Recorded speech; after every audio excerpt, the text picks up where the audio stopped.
What's up guys, it's Tom here and welcome to a brand new Mo Salah contract update video, because Mo Salah's agent has posted a contract hint about Mo Salah, and also Paul Joyce provided us an update about how these contract talks are progressing with Van Dijk, Salah and Trent Alexander-Arnold. And we also learned the extent of Trent Alexander-Arnold's hamstring injury. He had to be substituted in the first half of the Liverpool-Aston Villa game, and many fans, Liverpool fans, were worried that Trent could be out for months. So in this video we will reveal exactly how long Trent Alexander-Arnold will be out for. So if Liverpool fail to sign to new contracts and extend the contracts of Salah, Van Dijk and Trent Alexander-Arnold, Arne would be at serious risk of losing 3 of his best players from the starting lineup. And the Egyptian's agent Rami Abbas Issa has offered at least an indication of why we have yet to see Salah sign a new contract at Liverpool. The Colombian agent quote retweeted,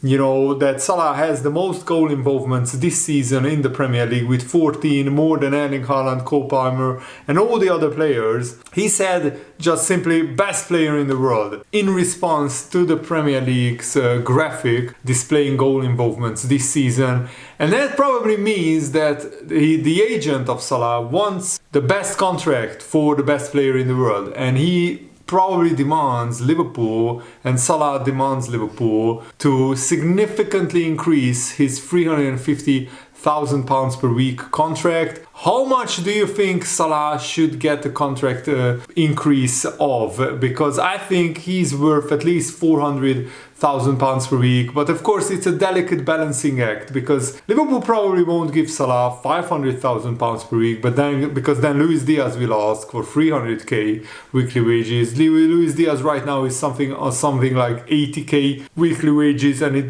definitely deserves to earn at least 150 to 200,000 pounds per week. In the general context of Salah's ongoing contract negotiations, this quote retweet by the agent is worth discussing. So the Salah agent will argue that Salah remains at least one of the top 10 stars in the world. To be fair to Salah's agent, his current form would suggest that Salah is right now one of the best, if not the best player in the world. And Salah and his agent will probably point out to Liverpool that both Arne and Van Dijk have plenty of faith in the right winger.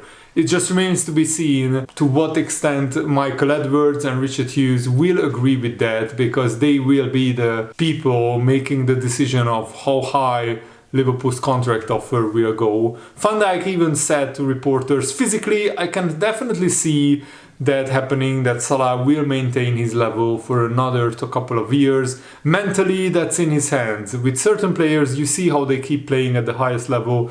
He's definitely one of them. And Arne also later echoed this sentiment, saying that Mo Salah, Van Dijk and Trent Alexander-Arnold, they are all really important for Liverpool, and let's see on their contracts what happens. So probably Liverpool are facing demands that may exceed Salah's current salary, which is £350,000 per week plus bonuses. And people said that even when Salah signed his previous new contract, that Liverpool won't go as high to match Salah's demands, which was £350,000 per week. Mind you, he's still earning less than the likes of Bruno Fernandes at Man United, the likes of Erling Haaland or Kevin De Bruyne at Man City. So I think Liverpool need to give Salah at least 400k weekly wages. You cannot replace him. Salah is absolutely everything to Liverpool. His goals and assists contribute to like 60% of Liverpool's goals and goal involvements. Salah has been absolutely spectacular, and this is now his 8th season, and he's averaging 30 goals a season, and in his past 3 seasons he's averaging 15 assists per season, and he already has 10 goals and 10 assists, and we are not even at the 35% mark of the season. And Van Dijk has praised Salah's consistency and hard work. He said Salah is a special player. He has been like that for so many years, not just this year. I see the hard work he puts in on a daily basis. It's how consistent he is, especially with his numbers, but with his performances as well. He's a special athlete, a special player, and a legend of Liverpool FC. I'm very pleased with that we still share a pitch together. And Salah shows no signs of slowing down. In fact, he's getting better with age, aging like a fine wine, as they are saying, and Salah is now probably in the form of his career. So there is no indication that shows that Salah can't play at this level for the next 1 or 2 seasons. And Paul Joyce also shared an update on the future of these 3 crucial players at Liverpool. In an article for the Times newspaper on Monday morning, Paul Joyce dropped an update on these big stars contract situations. Liverpool are continuing discussions with Trent Alexander-Arnold as well as Virgil van Dijk and Mo Salah, whose present deals all expire at the end of the season. All 3 can discuss moves to foreign clubs from January 1 and agree a pre-contract. And I'm hearing that the contract talks are further along with Van Dijk and with Trent Alexander-Arnold than they are with Mo Salah, because Liverpool have already been discussing the Trent and Van Dijk contract for more than 3 or 4 weeks. We just recently sat down with Mo Salah, so that will be the most difficult to get done. I think Van Dijk will sign. We already reported in one of my previous videos that Van Dijk's contract is like 95% done. And I think Liverpool need to announce these sooner rather than later, because it would give a massive boost to Liverpool's already great season if we got the announcement, for example, that Van Dijk signed a new contract. And that would also help the other contract negotiations if Trent sees that Van Dijk is staying, and then maybe Trent is more inclined to sign a new contract. And then if Salah sees that both Van Dijk and Trent already committed their long-term futures, maybe he's more likely to sign a new contract as well. We are now just 51 days out from the date where Salah, Van Dijk and Trent can officially negotiate with any other club outside of England to discuss a pre-contract agreement. And that would be an uncomfortably terrible situation for Liverpool. It's almost unfathomable that Liverpool and the Anfield hierarchy won't secure a new contract for at least one of that trio.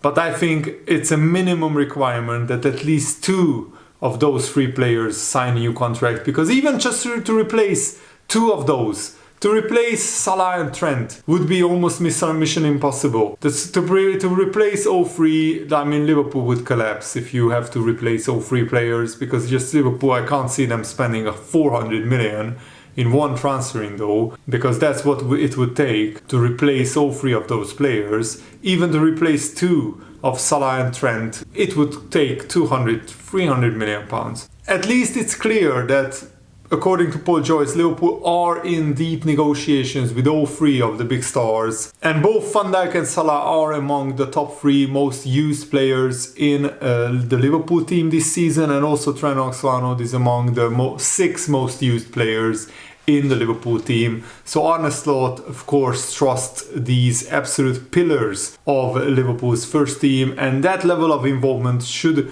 convince all 3 to remain committed to Liverpool and the Anfield project, because so far almost everything has gone perfectly under Arne Slot, and long may it continue. And now let's talk about Trent Alexander-Arnold and his injury situation, because Paul Joyce wrote that he will be out for at least 2 weeks with a hamstring injury. Thankfully, this comes just before the international break, so Trent Alexander-Arnold will pull out of England duty and he won't be able to face, England's opponents, and I'm glad for that, because Trent already was carrying a small injury, a small knock, even since the last, England games. So Trent will withdraw from England duty after suffering this hamstring strain. Alexander-Arnold was replaced in the 25th minute.